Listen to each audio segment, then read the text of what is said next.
Hello students, जय हिंद। आप सभी का दिव्यांश एकेडमी चैनल पर स्वागत है। आप लोग कैसे हैं? अच्छे हैं? इसके पहले हम लोग क्या सीखे थे? इसके पहले की वीडियो में हम लोग घन और घनमूल के बारे में जाना था। ठीक है, आज का हमारा टॉपिक है सर्ट्स करणी। अब हम सर्ट्स के बारे में जानेंगे। देखिए इसकी परिभाषा क्या है। यदि यम एक एक्स परिमेय संख्या हो तथा यम एक धन पूर्णांक है, यदि एक्स की पावर 1/m एक अपरिमेय संख्या हो तो एक्स की पावर 1/m को यम घात की करणी सर्ट्स कहते हैं। एक्स की पावर 1/m को यम मूल एक्स बराबर एक्स का m मूल भी इसको पढ़ते हैं। ठीक है, और ये जो यम मूल है इसी को क्या करणी चिन्ह रेडिकल साइन कहते हैं, तथा यम को करणी घात तथा एक्स को करणीगत राशि कहते हैं। यम को क्या करणी घात कहेंगे और एक्स को क्या कहेंगे, करणीगत राशि कहेंगे। ठीक है, मान लीजिए लिखा हुआ है अंडर रूट के अंदर, मान लीजिए 2 लिखा है। ठीक है, इसको आप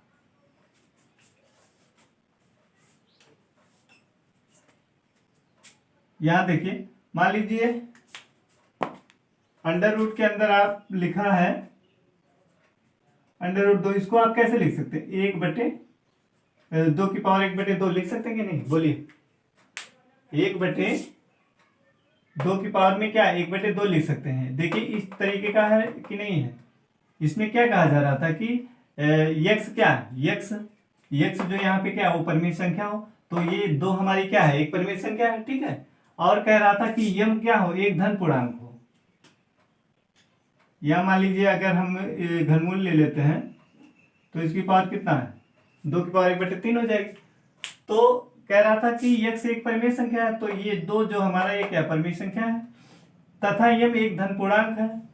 यम जो है वो क्या धन पूर्णांक है यदि एक्स अपॉन एम एक अपरिमेय संख्या हो, तो उसको क्या कहेंगे, एक्स की पावर 1/m या यम मूल एक्स या यम मूल कहते हैं। ठीक है, तो देखिए अब इसमें जो ये पावर में यम है, ठीक है, यम यही तो है 1/m, तो 1/m यम के स्थान पे क्या 3 है, तो 3 क्या एक धन पूर्णांक संख्या है। ठीक है, तो इसी यम को जो 3 है इसी को यदि हम 1/m करके लिख दें और वो क्या बन जाए, एक परिमेय संख्या बन जाए, तो उसको क्या कहेंगे, यम घात की करणी। उसको क्या कहेंगे, यम घात की करणी। तो यहां क्या कहेंगे, 3 घात की करणी, क्या बोलेंगे इसको, 3 घात की करणी। ठीक है, समझ में आ रहा है कि नहीं? कह रहा है कि यदि x हमारा एक परिमेय संख्या है तथा यम एक धन पूर्णांक हो, तो यदि उसको x/m एक परिमेय संख्या हो तो उसको क्या कहेंगे, यम घात की करणी कहते हैं। ठीक है, तो हमने क्या कोई परिमेय संख्या 1 2 लिया, फिर यम पूर्णांक हमने 3 ले लिया, तो उसको हम इस रूप में जब लिखें, जैसे लिए थे क्या घनमूल 2, तो इसको हम ऐसे लिख सकते कि नहीं लिख सकते हैं। तो ये जो है, ठीक है, ये क्या है, अपरिमेय है कि नहीं? बोलिए, इसको क्या बोलेंगे, अपरिमेय बोलेंगे, क्योंकि वो अंडर रूट के घनमूल के अंदर है, तो उसको क्या बोलेंगे,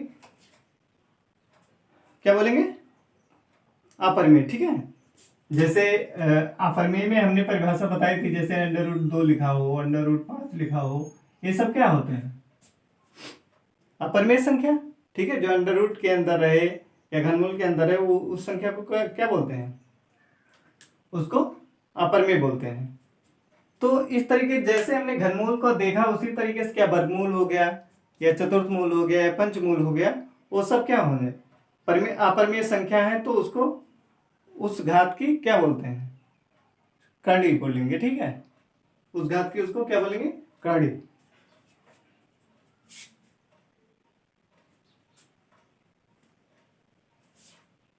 चिन्ह को हमने बता दिया कि यम मूल को इस तरीके क्या करणी चिन्ह है, तो तथा यम को क्या बोलते हैं, करणी घात, तथा एक्स को क्या बोलते हैं, करणीगत राशि। जैसे ये है, इसको यम को क्या, ये करणी घात है, ये जो यम घनमूल है ये क्या है, करणी घात है, और जो इसके अंदर है उसको क्या बोलेंगे, करणीगत राशि बोलेंगे। ठीक है, करणीगत घात क्या होती है, करणी की घात क्या होती है, किसी करणी की घात को उस संख्या से व्यक्त किया जाता है जो उसके मूल को व्यक्त करती है। क्या कह रहा है, किसी करणी की घात उस संख्या को व्यक्त करती है जो उसके मूल को क्या करे, व्यक्त करे। ठीक है, किसी करणी की घात को उस संख्या से व्यक्त किया जाता है, किसी करणी की घात को उस संख्या से व्यक्त किया जो उसके क्या मूल को व्यक्त करता है, जो उसके मूल को व्यक्त करती है उसे क्या कहते हैं, कर्ण घात बोलते हैं।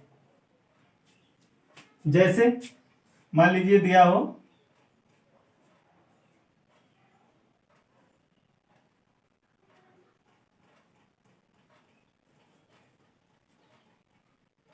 4, क्या है 4 या चतुर्थ, 4 या चतुर्थ मूल का क्या है, कड़ी है। ठीक है, 4 या चतुर्थ मूल का क्या है, कड़ी है। 4 या चतुर्थ घात की क्या होगी, कड़ी है। ठीक है, दिख रहा कि नहीं,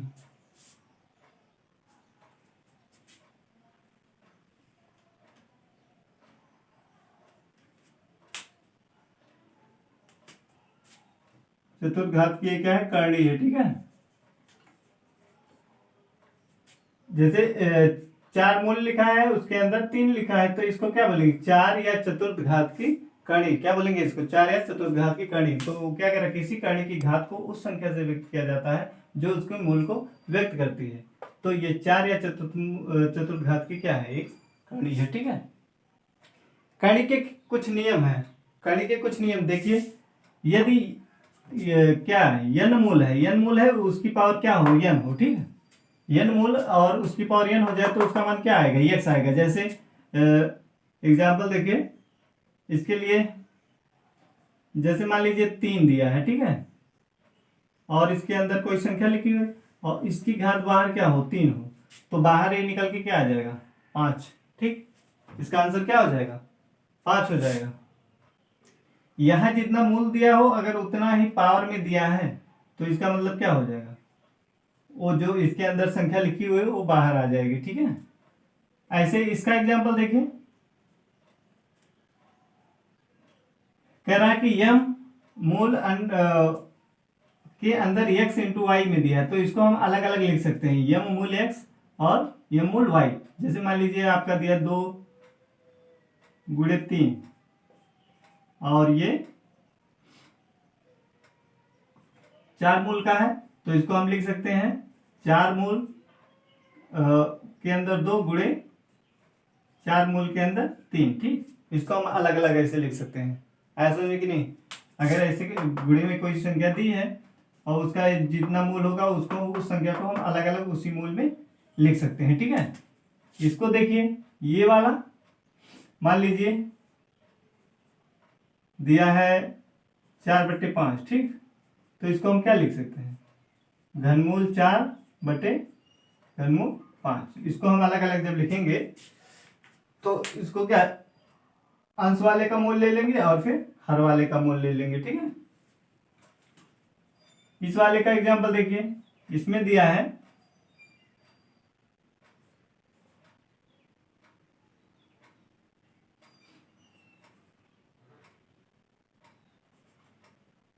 और बाहर कोई संख्या मान लीजिए दे दिया हो 2। ठीक, ऐसे पंचमूल है उसके अंदर 7 लिखा हुआ है और उसके बाहर क्या लिखा है, उसका मतलब यन घात में लिखा है 2। ठीक है, यहाँ क्या था, यम मूल x और उसकी पावर कितनी थी, यन थी, तो हमने लिख दिया पंचमूल और उसकी पावर 2, तो बराबर इसको हम क्या लिख सकते हैं, इसको लिख सकते हैं पंचमूल है और ये जो पावर है ये 7 के ऊपर आ जाएगा, ये पावर क्या अंदर आ जाएगा। ठीक है, ये सब नियम आपको आना चाहिए, ये क्या हो जाएगा, अंदर आ जाएगा। ये बात समझ में आ रही है, इस तरीके से। तो ये जो बाहर पावर लगी है वो अंदर वाली कणिगत राशि जो हमारी उस पर पावर आ जाएगी और ये पंचमूल के अंदर हो रहेगा। ठीक है, अब एक नियम और है 5वां, ये वाला नियम देखिए, इसमें दे रहा है कि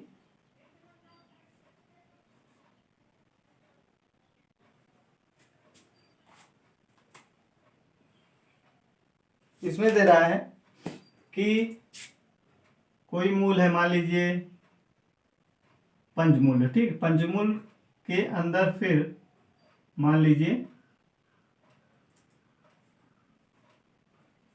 3 मूल है, ठीक, और इसके अंदर कोई संख्या दी है, मान लीजिए 8, ठीक, या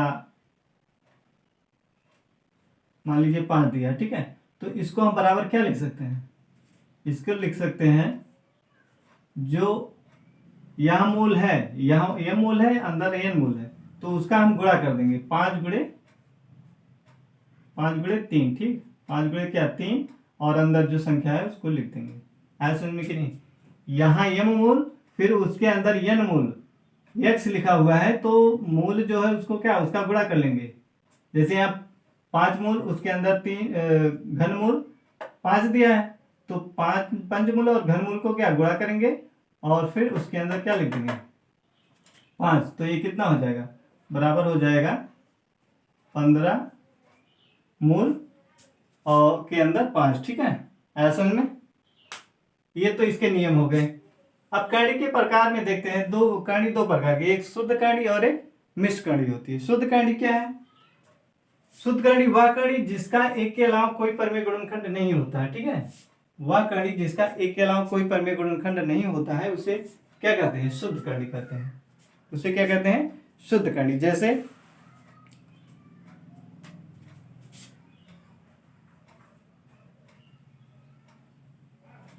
जैसे आपका हो गया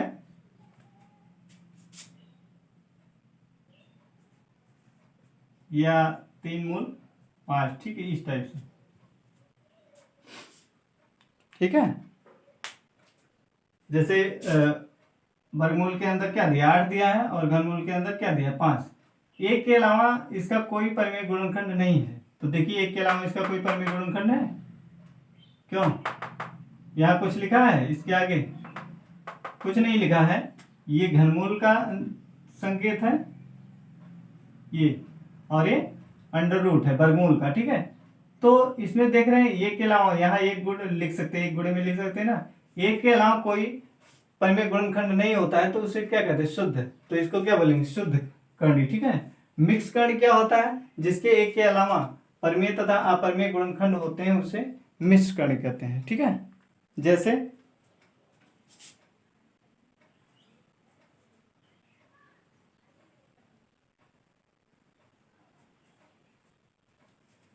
और एग्जाम्पल देखते हैं,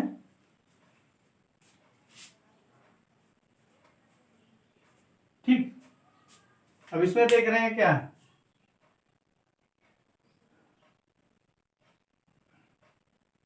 इसमें देखिए 4, और यहाँ भी एक के अलावा, मतलब एक भी है, उसके अलावा भी क्या है, 4 है, यहाँ 3 आया हुआ है, तो परमेय तथा अपरमेय गुणनखंड होते हैं, तो उसे क्या कहते हैं, मिश्र कणी कहते हैं, ठीक है।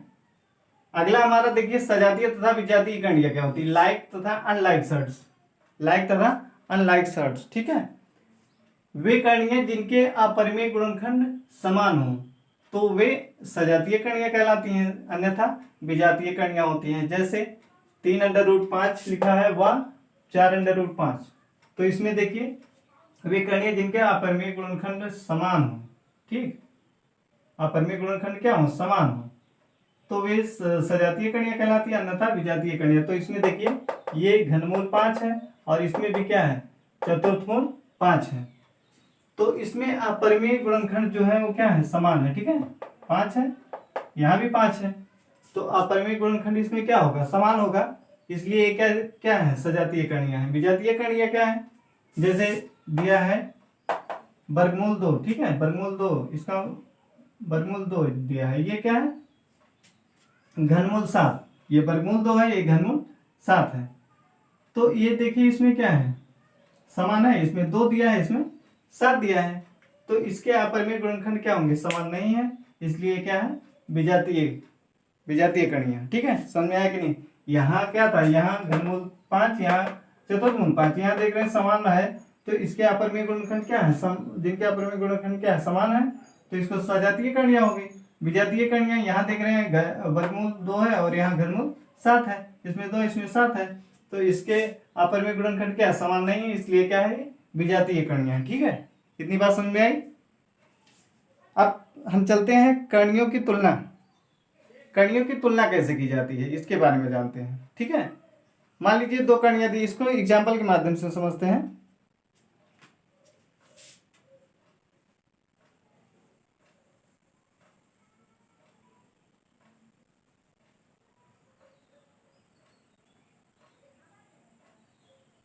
मान लीजिए एग्जाम्पल है, ठीक है। तो कणियों की तुलना कैसे की जाती है? सर्वप्रथम क्या, मान लीजिए कोई कणी दी है, ठीक है, मान लीजिए कोई कणी दी है और उसको हमें तुलना करनी है। तो तुलना करने के लिए क्या करना पड़ेगा? आपको पहले तो उसको कणी को समान क्रम में करना होगा, ठीक है। कणी जो आपको दी हुई है उसको क्या कहेंगे? पहले तो एक ही क्रम की बनाएंगे, ठीक है। फिर उसके बाद क्या करते हैं? कणी के अंदर की जो संख्या है उसकी तुलना करते हैं, ठीक है। पहले तो हम कणी को समान बनाएंगे, समान बनाने के बाद उसके अंदर जो संख्या आएगी उसकी उसकी तुलना करेंगे। उसमें जो बड़ा होगा वो बड़ा होगा, जो छोटा होगा वो छोटा होगा, ठीक है। कणियों की तुलना करने के लिए हमें सबसे पहले क्या करना पड़ेगा?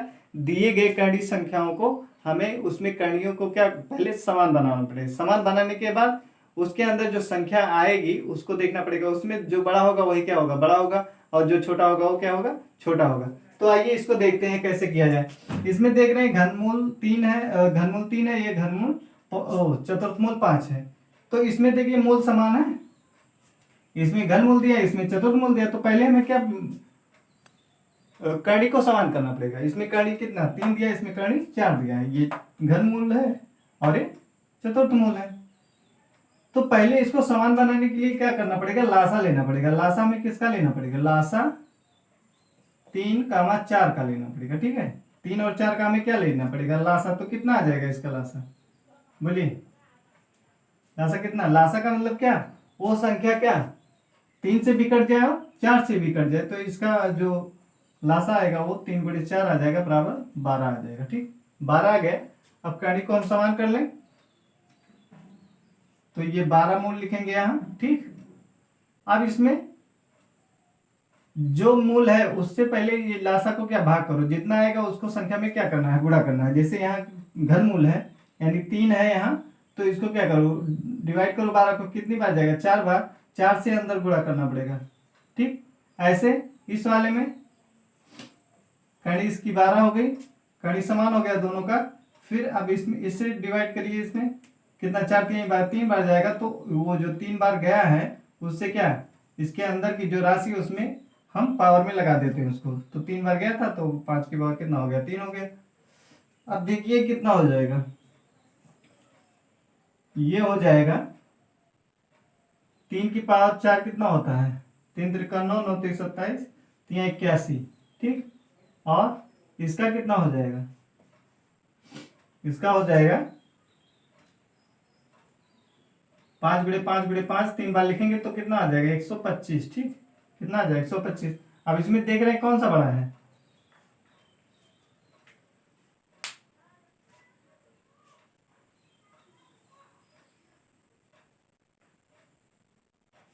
ये नीचे नहीं दिख रहा होगा, यहाँ लिखते हैं, ठीक है। यहाँ लिखते हैं ये जो ये वाला इतने, इसका मान कितना आएगा? 3 की पावर 4 है तो 3 × 3 × 3 × 4 बार लिखेंगे तो कितना? 3 त्रिका 9, 9 3 27, 81 हो जाएगा, ठीक। और ये वाला कितना आएगा? ये आ जाएगा 5 × 5 × 5 करेंगे तो कितना? 125 आ जाएगा। अब इसमें देखिए कौन सा बड़ा है? ये 125। अब इसके अंदर की संख्या देखिए, यहाँ 81 है, 125 है, तो ये वाली बड़ी दिख रही है। तो ये क्या बड़ा हो जाएगा और ये क्या हो जाएगा? छोटा। तो हमारा कौन सा बड़ा होगा? तो 4√5 चतुर्थमूल 5 ये क्या हो जाएगा? बड़ा।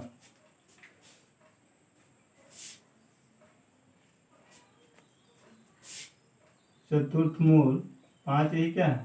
बड़ा है, ठीक। आया समझ में कि नहीं? ये बात समझ में आ गई होगी क्यों? हमने दो प्रकार की कणी ली, तो इसमें कणी समान नहीं था तो हमने क्या किया? पहले कणी मूल को क्या करना है? इसी को कहे मूल को हमने क्या किया? समान किया। तो कितना है? 12। अब यहाँ जो मूल जितना है उससे क्या डिवाइड करेंगे? 4 बार जाएगा, उसको अंदर की राशि पे क्या पावर हो जाएगा। फिर यहाँ पे देख रहे हैं चतुर्थ मूल है तो इसको 4 से डिवाइड करेंगे, कितनी? 4 4 3 12, 3 बार गया। उस 3 से क्या इस अंदर वाली संख्या पे घात में आ जाएगा यहाँ। फिर हमने देखा कि इसका जब गुणा करेंगे 3 की पावर कितना होता है? 3 की पावर 4 कितना? 81, और 5 की पावर 3 कितना? 125। तो अब इसके अंदर की संख्या को हमने देखा है, यहाँ 125 यहाँ 81 है, तो कौन सा बड़ा है? 125 वाला बड़ा है, तो वही क्या हो जाएगा? बड़ा हो जाएगा। आया समझ में? इतनी बात सबको समझ में आ गया है?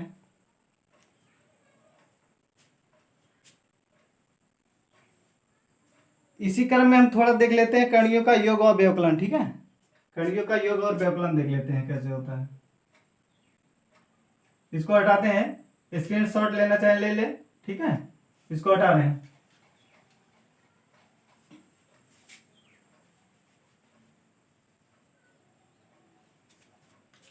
कणियों का योग तथा व्यवकलन।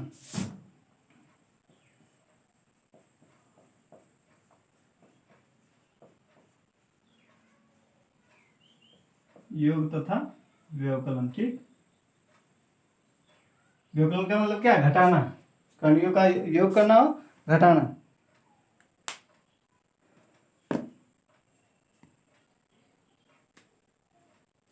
तो इसमें ले लेते हैं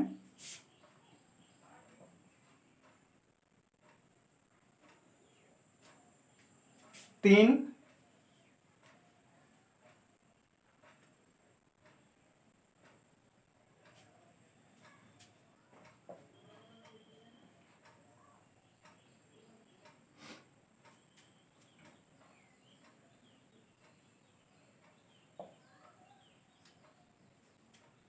एक हमारा है, ठीक है। 3√3 और ये दिया 4√32, इसका योग करना है। तो कैसे करेंगे, 3√3 प्लस 4√32 हो जाएगा। अब इसका 3√3 है ये, ठीक। फिर प्लस इसको करेंगे 4 अंदर, देखिए इसका तो पहले गुणनखंड कर लीजिए। 32 का गुणनखंड कितना होगा, 2 8 16, ओ सॉरी, ये पहले 3 में 2 1 के 2, फिर एक आएगा 2 उतारेंगे 12 हो जाए, 2 6 12, फिर 16 आ गया, फिर इसमें 2 8 16, फिर 2 4 8, फिर 2 2 4, फिर 2 1 2। तो इसमें कितना हो जाएगा, 2 गुणे 2 गुणे 2 गुणे 2, मतलब इसमें आ रहा है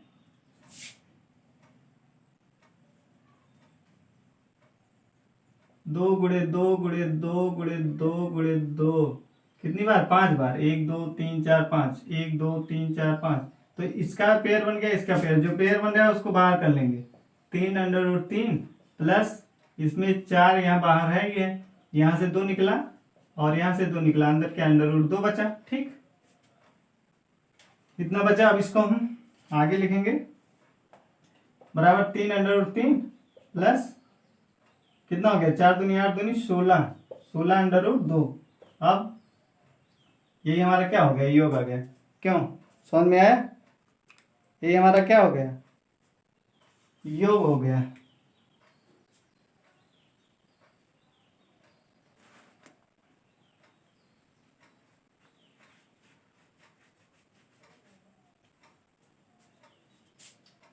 एक घटाना देख लेते हैं, ठीक है। एक योग प्लस घटाना दोनों देख लेते हैं। ये हो गया,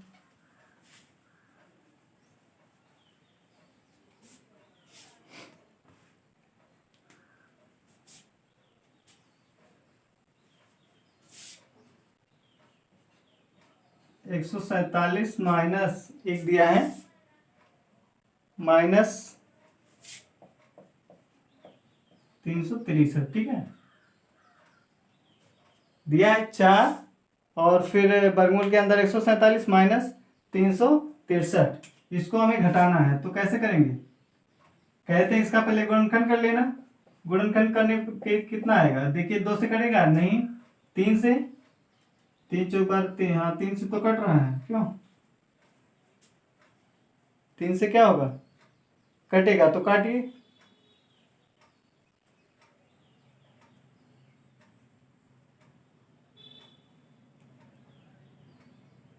3 से 3 4 12, हाँ कट जाएगा, चलिए काटिए। 3 4 12 और 2 आएगा, फिर 27 हो जाएगा, 3 9 27, फिर किससे कट रहा है, 7 7 49, 7 से कट रहा है, ठीक है। तो इसका गुणनखंड ये आ गया। अब 363 का भी निकाल लीजिए, इसका गुणनखंड करेंगे, कितना आएगा, 363, 3 1 3, 3 2 6, 3 1 3। अब 3 से तो एक बार कैंसिल हो गया, अब किसने कटेगा, 11 से, 11 के 11, एक आएगा, फिर एक उतारेंगे 11 होगा, फिर फिर 11 के 11, इसको लिख लीजिए, इसको लिख लेंगे 4, यहाँ 7 × 7 × 3 आ रहा है इसमें, और इसमें कितना आ रहा है, इसमें आ रहा है 11 × 3, ठीक, 11 × 11 और ×3 आ रहा है।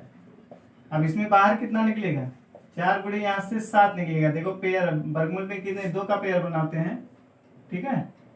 अब इसमें 7 निकला है, इसके अंदर रहेगा 3 का पेयर नहीं बन रहा है, अंदर रहेगा। इसमें 11 बाहर हो जाएगा, इसके अंदर कितना √3 रहेगा। आप क्या करेंगे, इसको गुणा कर दीजिए, कितना आ जाएगा, 7 × 4 = 28 √3 माइनस 11 √3, क्यों, यही तो आया, बोलिए इतना आया, ठीक। अब इसके आगे चलते हैं, क्या हो जाएगा। अब इसमें देख रहे हैं √3, इसमें भी इसको क्या करते हैं, बाहर कर सकते हैं। तो यदि √3 बाहर कर लेंगे तो अंदर क्या बचेगा, 28 और माइनस 11, कितना आ जाएगा, ये घटाने में आ जाएगा, 11 निकल जाएगा तो 17, क्यों 17 आएगा, और इधर √3 लगा हुआ, यही क्या हो गया, आंसर हो गया, ठीक। 28 में से 11 घटाएंगे तो कितना आएगा, 17 आएगा, 17 √3, ये हमारा क्या आ गया आंसर। तो हमने कणियों का योग तथा व्यवकलन करना सीखा, ठीक है।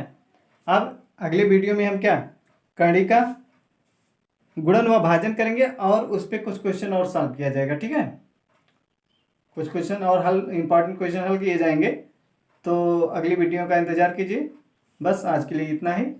जय हिंद।